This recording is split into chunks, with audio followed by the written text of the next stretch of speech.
Assalamualaikum warahmatullahi wabarakatuh. Selamat pagi anak-anakku kelas 6 SD Negeri 3 Jomboran. Semoga selalu dalam keadaan yang sehat. Pagi hari ini kita akan melanjutkan pembelajaran tema 1 Selamatkan makhluk hidup, subtema 1 Tumbuhan sahabatku, pembelajaran yang keempat. Tahukah kamu bahwa tumbuhan tidak saja bermanfaat sebagai sumber makanan bagi kehidupan makhluk hidup, akan tetapi ada manfaat lainnya dalam kehidupan kita. Ayo kita cari tahu. Pada pembelajaran sebelumnya kita sudah belajar tentang manfaat tumbuhan selain sebagai sumber makanan. Jadi selain sebagai sumber makanan bagi manusia dan hewan, tumbuhan juga sebagai penghasil oksigen. Jadi tumbuhan itu melakukan fotosintesis. Fotosintesis menghasilkan oksigen atau O2. O2 yang dihasilkan oleh tumbuhan itu digunakan untuk bernapas oleh manusia dan hewan. Nah, sedangkan pada saat kita bernafas, kita akan mengeluarkan karbon dioksida atau CO2. Nah, karbon dioksida tersebut akan diserap atau dipakai lagi oleh tumbuhan untuk fotosintesis. Jadi proses fotosintesis itu selain memerlukan cahaya matahari juga memerlukan CO2 atau karbon dioksida. Nah, dari hasil fotosintesis tumbuhan menghasilkan oksigen. Oksigen digunakan oleh manusia dan hewan. Nah, begitu seterusnya. Nah, ini adalah siklus atau proses terjadinya atau dihasilkannya oksigen dari tumbuhan.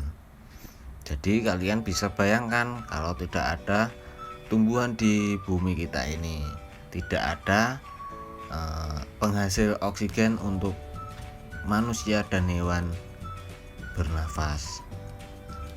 Sekarang tulislah manfaat tumbuhan bagi makhluk hidup dalam diagram berikut. Sebagai contoh, yang pertama, manfaat tumbuhan bagi makhluk hidup yaitu sebagai penghasil oksigen. Nah, kalian nanti lanjutkan manfaat yang lainnya. Kalian bisa tulis di diagram seperti ini. Tumbuhan berkembang biak untuk menjaga kelestarian jenisnya sebagai sumber kehidupan bagi makhluk hidup lain. Oleh karena itu, manusia memiliki peran untuk melestarikan tumbuhan. Tahukah kamu bahwa ikut memelihara kelangsungan hidup tumbuhan merupakan salah satu bentuk pengamalan nilai-nilai Pancasila? Nah, jadi kita perlu ingat kembali Pancasila yang sudah kita pelajari di pembelajaran sebelumnya. Di pembelajaran 1, kamu sudah membaca teks tentang bagaimana jagung berkembang biak dan membuat catatan pada diagram. Kamu juga sudah mengumpulkan informasi yang ada dalam bentuk tulisan. Buka kembali teks tersebut tentang perkembangbiakan jagung dan baca dengan seksama. Nah, berikut adalah ide pokok dari paragraf 1 dan kesimpulannya. Coba kita baca lagi. Paragraf 1 pada teks tersebut berisi jagung merupakan salah satu tanaman yang dijadikan bahan makanan pokok di berbagai daerah, juga di Indonesia. Contohnya penduduk Pulau Madura menjadikan jagung sebagai makanan pokoknya. Jagung merupakan salah satu tanaman penghasil karbohidrat yang sangat diperlukan oleh tubuh. Ide pokok pada paragraf tersebut adalah jagung merupakan salah satu makanan pokok masyarakat Indonesia.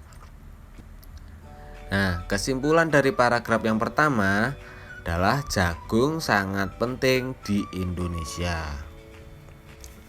Apa itu kesimpulan? Kesimpulan adalah suatu ikhtisar dari suatu uraian, pidato, dan semacamnya. Kesimpulan yang baik berisikan pesan yang ingin disampaikan kepada pembaca. Kemudian intisari dari tulisan dimulai dari khusus ke umum, menggunakan kosakata baku. Kesimpulan merupakan suatu pernyataan yang dibuat berdasarkan ide pokok dan kata kunci dari kalimat penjelas dengan kalimat sendiri. Tumbuhan adalah sahabat kita. Menjaga tumbuhan sudah menjadi kewajiban kita semua. Dalam menjalankan kewajibannya, terkadang kita tidak bisa sendiri. Kita membutuhkan kerjasama dengan orang lain. Kerjasama merupakan wujud penerapan dari salah satu Pancasila. Di samping kita tadi sudah belajar mencintai tumbuhan, itu sudah menerapkan nilai-nilai Pancasila. Nah, kita juga perlu kerjasama untuk menjalankan kewajiban kita. Nah, kerjasama sendiri juga merupakan wujud penerapan dari salah satu sila Pancasila. Kita ingat-ingat lagi tentang Pancasila. Garuda Pancasila adalah lambang negara Indonesia.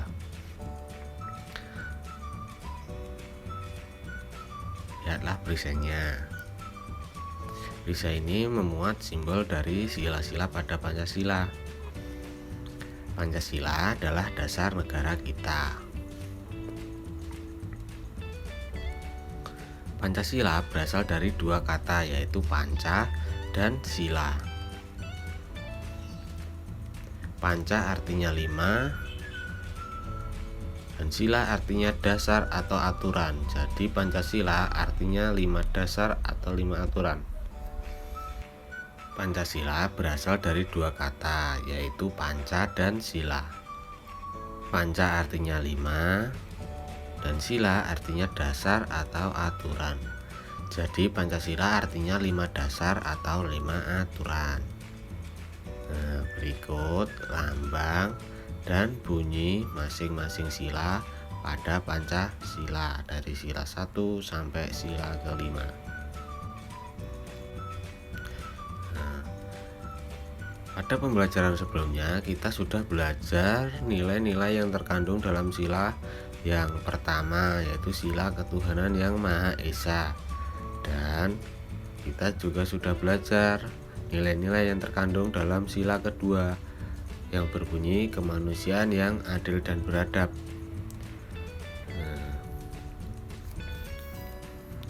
Nah, hari ini kita akan belajar nilai-nilai yang terkandung dalam sila yang ketiga, yang berbunyi Persatuan Indonesia. Nilai-nilai yang terkandung dalam sila yang ketiga antara lain sebagai berikut. Yang pertama, menggunakan bahasa persatuan Indonesia antar daerah. Dia memperjuangkan nama harum bangsa Indonesia, cinta kepada tanah air Indonesia, mengutamakan persatuan dan kesatuan, berjiwa patriotisme dimanapun berada. Di sila yang ketiga ini nilai-nilainya menekankan tentang persatuan dan cinta tanah air. Dia berhubungan dengan hal tersebut mengandung makna nilai sila yang ketiga. Kemudian nilai-nilai yang terkandung dalam sila yang keempat, yaitu kerakyatan yang dipimpin oleh hikmat kebijaksanaan dalam permusyawaratan perwakilan. Antara lain sebagai berikut. Yang pertama, pemimpin bangsa Indonesia harus bijaksana. Kekeluargaan harus diutamakan. Kedaulatan bangsa ada di tangan rakyat. 4. Kebijaksanaan dalam mengambil solusi. Terakhir, keputusan yang diambil harus berdasarkan musyawarah sampai mencapai kesepakatan bersama. Jadi untuk nilai yang terkandung dalam sila keempat ini berhubungan dengan pengambilan keputusan atau musyawarah, itu berkaitan dengan nilai sila yang keempat.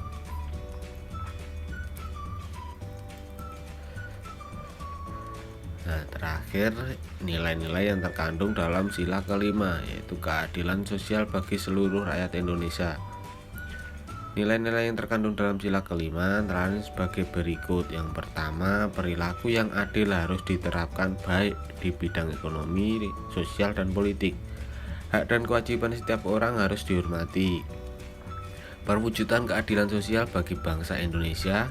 Terakhir, tujuan rakyat Indonesia yang adil dan makmur. Nah, demikian kita sudah belajar tentang nilai-nilai yang terkandung dalam sila Pancasila.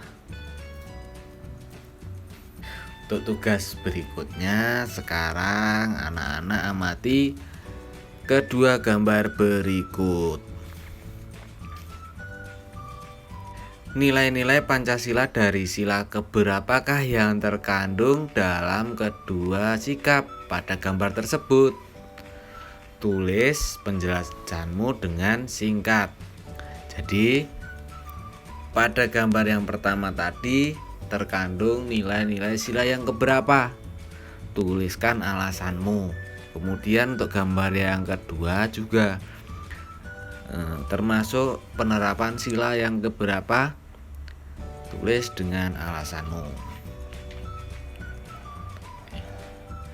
Selain pada gambar, carilah 3 contoh sikap dalam kehidupan sehari-hari yang sesuai dengan nilai-nilai sila ketiga dan keempat. Jadi kalian cari 3 contoh sikap yang menerapkan nilai-nilai Pancasila, sila ketiga dan sila keempat. Nah, anak-anak, Pak Guru rasa materi untuk pagi hari ini cukup sekian. Terima kasih atas perhatiannya. Sampai jumpa di pembelajaran berikutnya. Wassalamualaikum warahmatullahi wabarakatuh.